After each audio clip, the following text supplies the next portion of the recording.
Thanks so much, Ian. It's good to be here with you this morning, church. And as we dig into the Word, I want to start with a story. A number of years ago, our church custodian, Janice, was going across the border at the Sumas border crossing with her husband, Barry, and their 16-year-old son.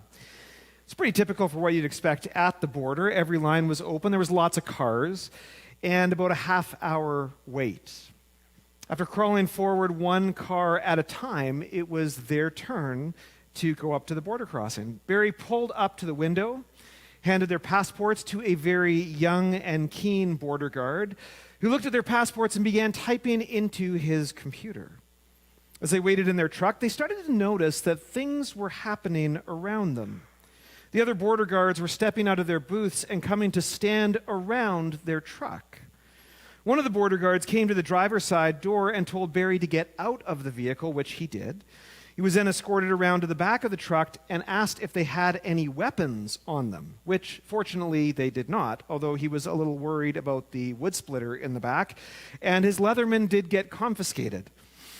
Barry was patted down and then handcuffed, after which the border guard came back and told Janice to get out of the truck as well. When Janice asked, "Can you please tell me what's going on?" she was told not to ask questions, also patted down and handcuffed. At this point, the border crossing was basically shut down. About 5 border guards with guns out, not pointed at them but ready to go, surrounded them and their truck. Barry and Janice were taken handcuffed into an interrogation room, with their son being taken to a separate room while everyone else in the line was just watching this unfold. After sitting in the interrogation room for about 15 minutes, someone came back to them and said, "You're free to go." So they met up with their son and left, wondering what was happened. And just as a little aside, their son's only reaction to this whole experience was that he was really disappointed that he didn't get to be handcuffed. Now, later they would find out that they were actually detained because Janice has the same name and birth date as a wanted criminal in the States. But they were released when the border guards realized that the person they were looking for was black, and Janice is not. Janice was clearly not the person they were looking for. Quite the case of mistaken identity. Now, for 2 or 3 years, every time they would go through the border crossing, they had to state, before they handed over their passports, that Janice had the same name and birth date as a wanted criminal, but it was not her.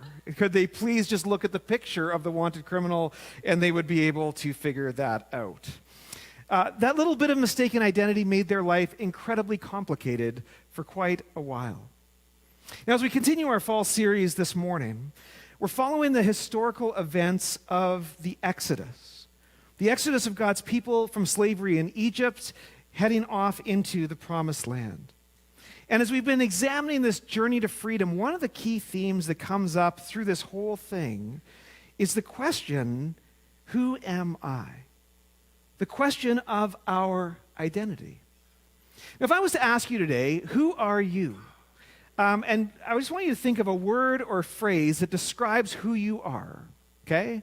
And hold on to that thought or idea about who you are. How would you describe yourself to someone else? Now, just for a little bit of fun exercise, after the service, you guys can all go around to each other and say, "Who are you?" and see what other people's words or phrases were. So make sure you come up with one so you actually have an answer for later on. But one of the challenges we face with a question like that, who are you? Who am I? Is that our sense of identity and how we'd answer that question is often influenced by the really messed up parts of our story. You know, we may think because we heard at a young age we were ugly, that is who I am. Or that I'm a loser, or that I am not able to, then that is who I am. Often those stories, those moments, those things that have been said over us or to us end up deeply entrenched in us and our sense of identity. Now today, as we dig into our story, we're looking a little bit at the story, the origin story of Moses, the one who would eventually lead God's people out of slavery. But when we look at Moses' story, what we're going to see is it actually starts with a pretty messy backstory and a confusing sense of identity for who Moses actually was. Then he encounters God, and God gives him a new sense of clear identity. And finally, we get to see Moses choose to step fully into that new identity that God gives him. Now, that's a pattern that's important because it's one that we see for the whole people of Israel as God leads them out of Egypt into the promised land. They start with one identity, but he shapes and changes that for them so they're prepared to step fully into who he has for them to be. And it's also an important pattern because that's the story of our life.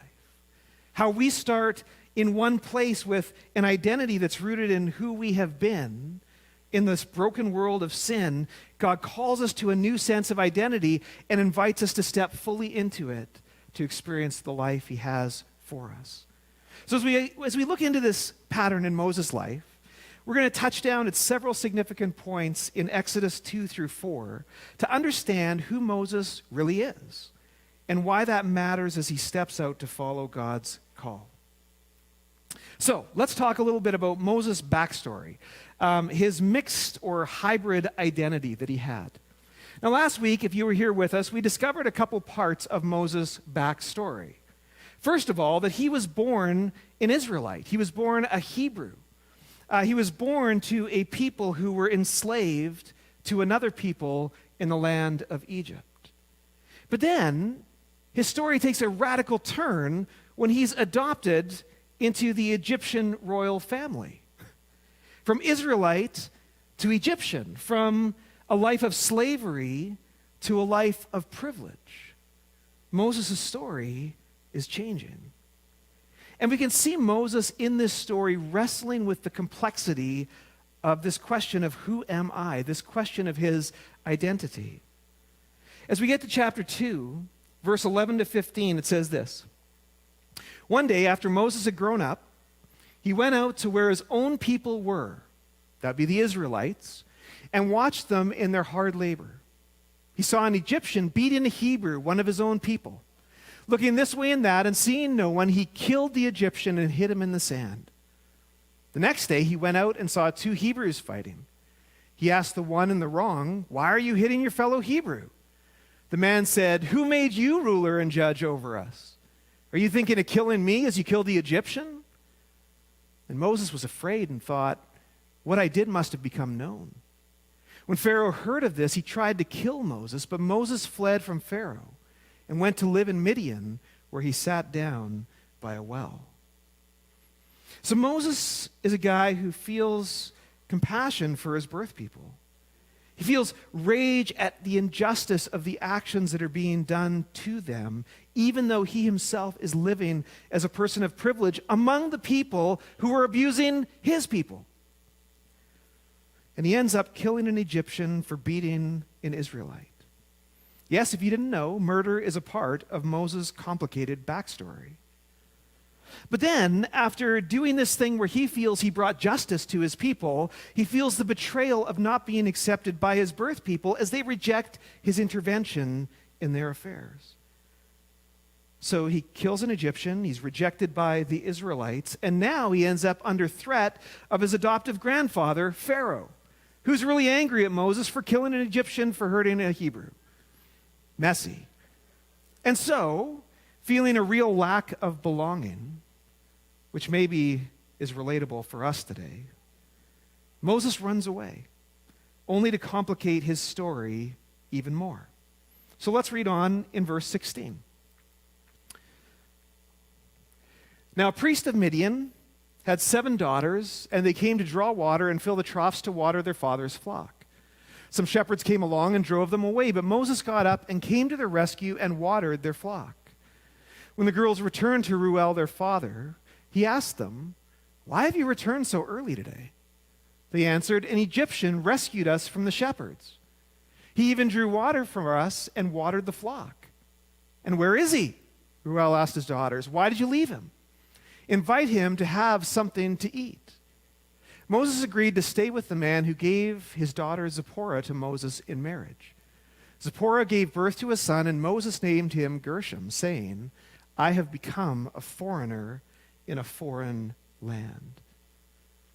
So Moses ends up in the land of Midian. And Midian is a nation that has lots of intersections with Israel in the biblical story. They were a nomadic people, and actually were interestingly descended from the same ancestor as Moses. They also came from Abraham and Abraham's second wife, Keturah. So going back a few generations, they are family, even though Moses feels like a foreigner there. But what we see as you kind of keep following the biblical story along is that the people of Midian had a pretty antagonistic relationship with the people of Israel. They ended up being the ones who were the captors of Joseph, who we heard about a few weeks back, who was carried down into Egypt and then rose up in power there. But he was carried down as a slave to be sold by the Midianites.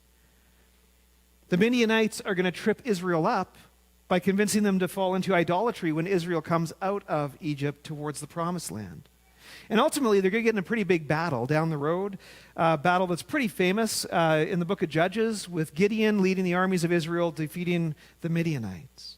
So there's this antagonistic relationship that we see form between this people of Midian and Moses' people, Israel.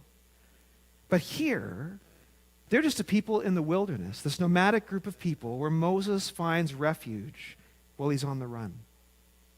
And did you notice just a little piece in there? That Moses gets recognized by the Midianites as what? An Egyptian. Complicated backstory. So Moses ends up living among the Midianites for about 40 years. He marries, he has some kids, he works as a shepherd in the wilderness. He came as a foreigner in a foreign land and effectively comes up emigrating to Midian. So now we have Moses, and if we just want to kind of encapsulate his story, we have Moses, the murdering Hebrew-Egyptian Midianite. That's who he is. And so when Moses encounters God on Mount Horeb, which is a story that we're getting to in just a moment, we can better understand the depth of his question, who am I that I should go to Pharaoh and bring the Israelites out of Egypt? Who am I really? Not just who am I that I would be qualified to do this, but who am I that you would talk to me and invite me to go and be this representative of you, God, to this people? Am I a nomadic shepherd? Am I a deposed member of the royal family? Am I a slave born to an enslaved family? Who am I that I should go and do this? Why on earth should Pharaoh listen to me?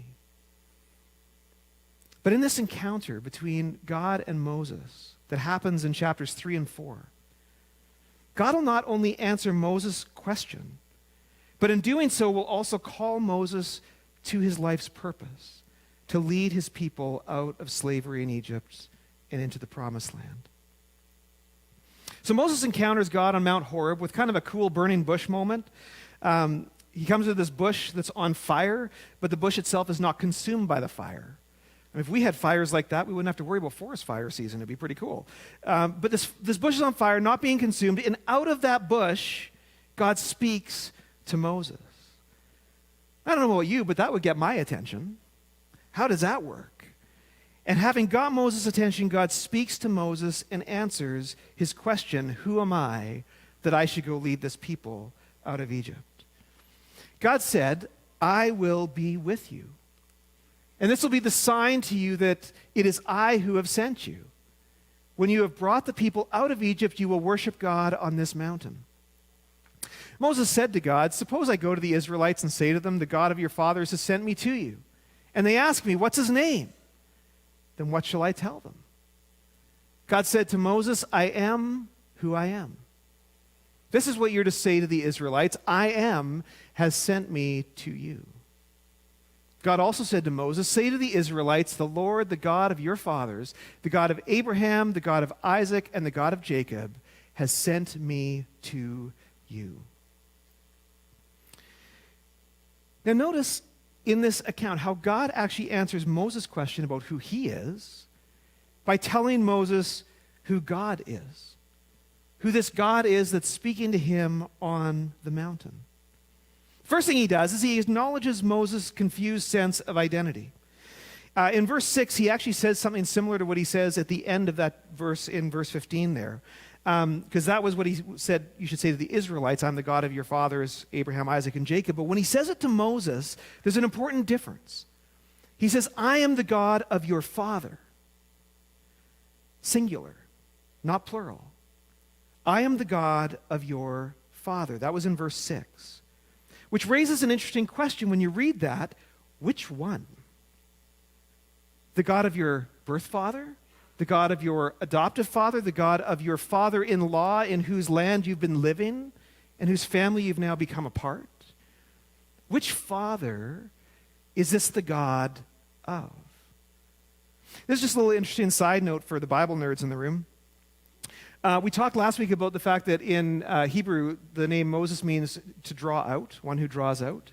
In Egyptian, the name Moses means son of. And it's similar to what happens in Hebrew when you have the name Ben, or in Aramaic, the name Bar, which means so if you have the name Benjamin, it means the son of Jamin. Ben is a part of the word that means son of, and then you always pair it with something else so that you have son of this person. So if I was Hebrew, you would have Ben David would be son of David, right? So if you were an Egyptian, you would have Moses David, son of David. Does that make sense? It's son of whatever other name gets stated. But Moses is just named Moses.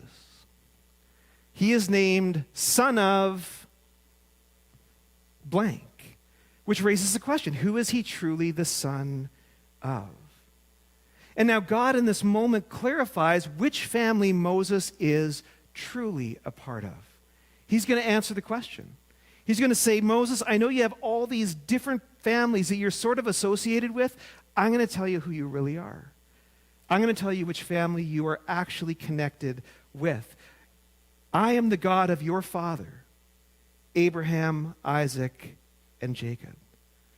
Basically saying to Moses, Moses, you are a child of the promise that I made to Abraham, that I would bless him, that he would become this huge multitude, this massive nation, and that through that nation, all the nations on the earth would be blessed. You're a part of that covenant promise that I made to Abraham many, many years ago.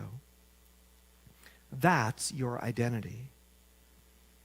Now, as you read the rest of chapters 3 and 4, you see Moses wrestle this out a bit with God. We're not going to read all that. I would totally recommend you do, though, because it's a really fun chapter of God saying, this is how things are, and Moses going, yeah, but are you sure? Moses, I want you to go, yeah, but I'd rather not, right? Like, there's this whole back and forth between God and Moses about the sense of identity and what God is calling Moses to go do. And we get a sense, as you read it, that Moses is feeling some imposter syndrome. With this muddy sense of his identity, how can he be the guy that God is going to send to lead Israel out of Egypt? Do you remember, God, how it went the last time I tried to break up a fight between a couple of Israelites? They wanted nothing to do with me. How am I the guy who's going to go and lead your people? So Moses spends most of chapters 3 and 4 trying to talk God out of sending him. Ever had an argument with God like that? It's just awesome. I know some people here have. Anyways, we won't name names. But finally, you know who you are. Finally, Moses does accept what God has said is true of him, and he agrees to go and lead the people out of Egypt. But the question is, will Moses fully embrace his God-given identity as he goes to do what God's asked him to do? And that question is answered in a rather obscure story. One that's so strange that Ian actually wrote about it in our Strange Verses of the Bible edition of the Engagement Guide, which he received last week. If you read through some of those stories, spoiler alert, you already know the answer to what's going to happen here. But let's read chapter 4, verses 24 to 26. And this is actually, if you've been watching The Chosen, this is a moment that gets highlighted by a couple of the disciples walking on the road when they're like, do you remember that weird story when we were back in, school and they told us about this? Like, what's up with that story? Anyways, here's the story. At a lodging place on the way, the Lord met Moses and was about to kill him. Right. Pardon? At a lodging place on the way, the Lord met Moses and was about to kill him. But Zipporah took a flint knife, cut off her son's foreskin, and touched Moses' feet with it. "Surely you are a bridegroom of blood to me," she said, so the Lord let him alone. At that time she said, "bridegroom of blood," referring to circumcision.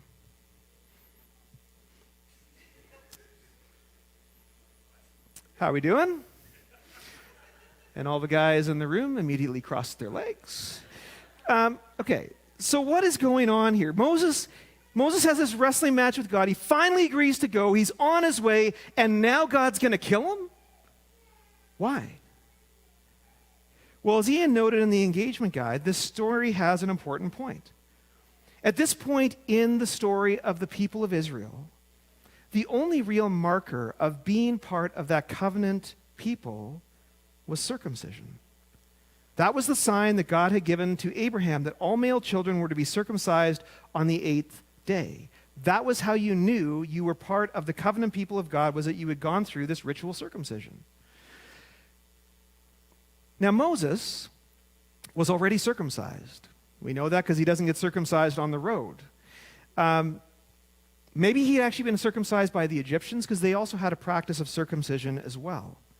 But he had not chosen to circumcise his son Gershom. How is Moses supposed to lead God's people when he is not choosing to actually identify as one of God's people? God has told him, "Moses, your father is Abraham, Isaac, and Jacob." But Moses, even though he heard it, even though he's going to go obey God, has not chosen to identify with the covenant that God made with Abraham to make sure his son also was circumcised. This is basically a choose who you are moment. Will you be all in as a member of God's covenant people or not? Who are you going to be, Moses? Now, again, as we have seen throughout the beginning parts of Exodus, if you've been with us, you've seen this pattern. But again, we see who comes to the rescue? A woman. Yet again. Zipporah understands what's happening and goes and circumcises their son Gershom. Bummer of a day for Gershom. And she takes the foreskin. I know this feels really weird in our culture. He takes the foreskin and touches Moses' feet with it. By the way, feet in this case is a euphemism. She wasn't touching his feet. She was touching where Moses' foreskin had been, with Gershom's foreskin. In a sense to say, Gershom has been circumcised into this covenant people of God, and Moses, if he was circumcised as an Egyptian, is also identified as now a covenant member of God's people. Zipporah makes sure her family is all in, identifying with the family of God. And honestly, that is an all-in kind of decision, isn't it? Whew, ouch. Okay, moving on. So Moses, right? What a story. Having lived a pretty complicated backstory with a muddy sense of identity, has had God come to him to encounter him and tell him who he truly is. And now he's come to a place of embracing that identity. And now he's actually ready to step in to God's call and lead God's people out of Egypt. So, as we think about this story, and guys, I hope you're still with me. You haven't got lost in that uncomfortable part, right? So, what are some lessons for us from this story that we can carry for us today? First thing is, your life story does not disqualify you from God's call or from his love. Your story, as complicated and messed up and broken as it is, even if your backstory includes some heinous sin at some point, that does not disqualify you from God's call or from his love. But as we encounter God, he actually chooses to redefine our identity according to who he is and what he has done for us. What God says about you is actually the most important thing about you. And for us today, when we actually choose to step into that identity, to become followers of Jesus, we become a new creation. We're reborn into a new identity in Christ, which is an amazing gift that's been given to us. And there's all sorts of things that God says is true of us in this new covenant identity. Here's just a sampling of some of the stuff that God says is true of us. Included in this list are words like chosen, loved, forgiven, free forever from condemnation, a citizen of heaven, a co-heir with Christ. We have been made new and are given a new identity, a new passport. Now, the cool thing is, and this is one of the things that comes up really through Moses' story, is you see how God can actually use parts of our messed up backstory for his purposes down the road. God actually used the fact that Moses had this hybrid identity to be someone who was able to speak to the Israelites about a new identity they were stepping into.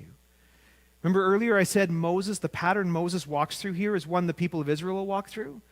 Well, it helped that Moses also had a complicated backstory to help them walk into the new identity God was giving them. But when God names a new identity for us, when he tells us a new thing about who we are, he also expects and calls us to be all in with the new identity he's given us in Jesus. Now, fortunately for us, circumcision is not a part of the all-in identity with Jesus, guys. So we did not leave knives out in the foyer for you to say, I'm all in today.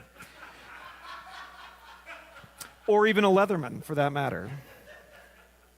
For Moses, he was able to draw on all these identity experiences, but he had to still choose to be all in with the identity God called him to. All in to say, yeah, I'm no longer going to rest on those other parts of my story, but I'm choosing to go all in, God, with who you say I am. Now, for us, that means choosing to actually put Jesus on the throne of our lives and let him call the shots. To live our lives in step with the Holy Spirit that he puts in us, and not keep living in conflict with it because we want to go back to the way we used to do things when we got to call the shots in our life. Letting him shape our whole character, our purpose, our everything. So for us today, these are just two things. But for us today, as we come to this story, as we engage with it today, if you have not yet come to follow Jesus, you can have a new identity from God today by choosing to say yes to him. By choosing to believe that what Jesus has done for you on the cross to pay the debt of your sin is enough to welcome you into a new relationship with God where you are given that new identity as a child of his. Now, if you've chosen to follow Jesus, but you're not really all in on that yet. You like the idea of Jesus, you're thankful that he paid for your way to, make it to eternal life, that's great. But you're not yet all in on saying, Jesus, I want you to write the story of my life. Well, today you have an opportunity to invite Jesus to take that spot of central authority in your life, to be the one who is king on the throne of you.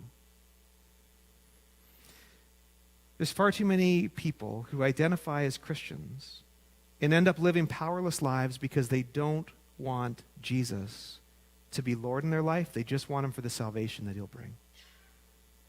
We want the benefit without him actually directing the steps of our life.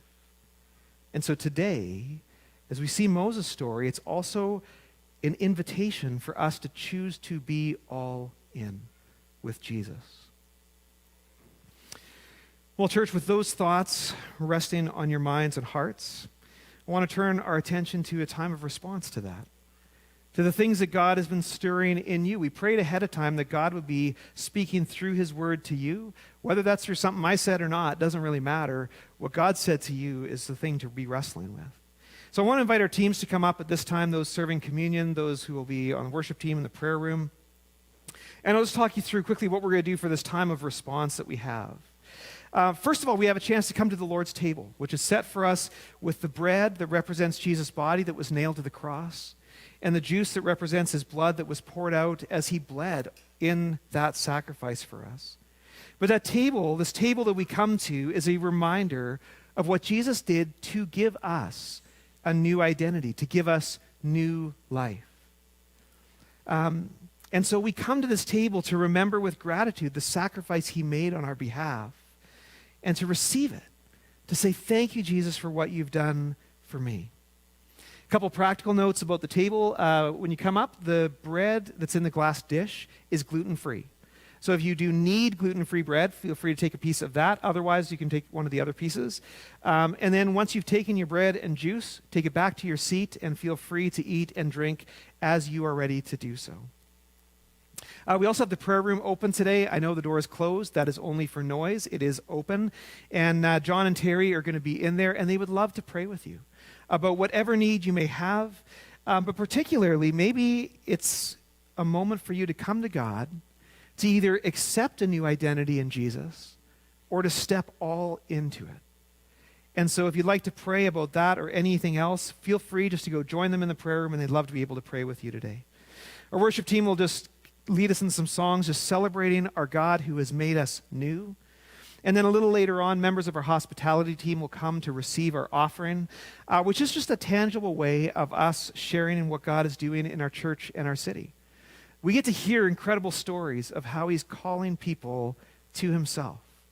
And we want to be a part of spreading that message around our city and making sure as many as possible have opportunity to hear the good news of Jesus. So we share in that together tangibly so that we can participate in that mission together. So church, as you're ready, come to the table, sing songs of praise, go to the prayer room. Let's spend some time worshiping our God this morning. Why don't you stand as we begin?